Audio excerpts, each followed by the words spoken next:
Hello, friends. Welcome to Calligraphy Tips with Lindsey. Today, we're talking about gouache. Gouache is actually a kind of paint, not an ink, but it's one of my favorite things to use for calligraphy. It's important to note that there are different kinds of gouache. I'm talking about traditional gouache, a rewettable, opaque, matte finish paint, and not its modern counterpart, acrylic gouache, which cannot be rewet once it's dry. Traditional gouache is similar to watercolor. It consists of pigment, finely ground physical particles of color, and a binder, often gum arabic. It most commonly comes in tubes, in a thick, gloopy paint consistency that is not at all suitable for pointed pen calligraphy. This, however, is easily fixed with the addition of a little water. Here is everything you need to mix up some gouache and get to writing. Your gouache. I'm using this fun, fresh, leafy yellow-green chartreuse color, Linden Green, from Winsor Newton. A mixing brush. I like cheap little ones like this synthetic round from Princeton. A little palette. You can get these from art supply and craft stores or online. Some water. I use distilled water and keep some on hand in little jars with droppers, but you can also use a pipette. A little jar if you want to mix up enough gouache to save for multiple uses, and some tape and a marker to label your jar if you do. To mix up your gouache, squeeze a little bit out into a well in your palette. You don't need much. I usually start with about a pea-sized dollop. I add just enough water to partially cover but not fully submerge the gouache. Then you just mix. You want the consistency of your gouache to be similar to that of whole milk. Not as thin as water, but not thick like house paint.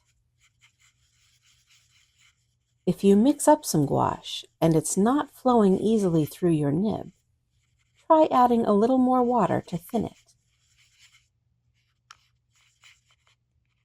If your lines are transparent, try adding in a little more gouache to increase the pigment in your mix. The same process is used for making larger quantities. Grab your jar. It's best to use something airtight to make sure your mix keeps as long as possible and doesn't dry out in the jar. Squeeze out a good amount of gouache. I don't want to make up a ton of this color today, but you can add even more than I have here if you want to make a larger quantity. Keep in mind that a little can go a long way, and gouache is best when it's fairly fresh.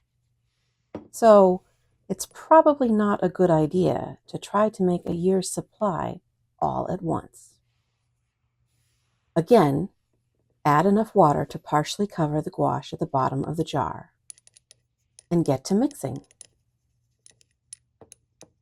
Always make sure you mix your gouache really well and don't leave any thicker bits floating in the mix. You can always check for this and for the consistency by running your brush over the edge of the jar.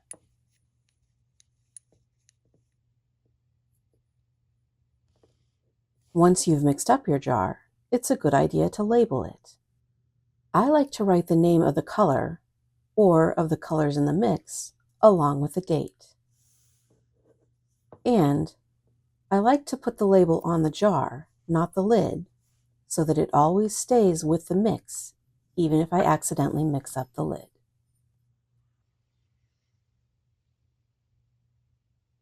That's pretty much all there is to it. I love gouache, because it can give super delicate hairlines, comes in tons of colors, and has a really lovely velvety matte quality. One thing worth noting, almost all colors of gouache appear darker when dry than wet. If you're trying to make a very specific color, you'll need to keep that in mind, test the color, and maybe adjust it before jumping right into a project. As always, thank you for watching. I hope you found this helpful, and try out some gouache if you never have before. Do you have any questions or tips on gouache? Share them in the comments.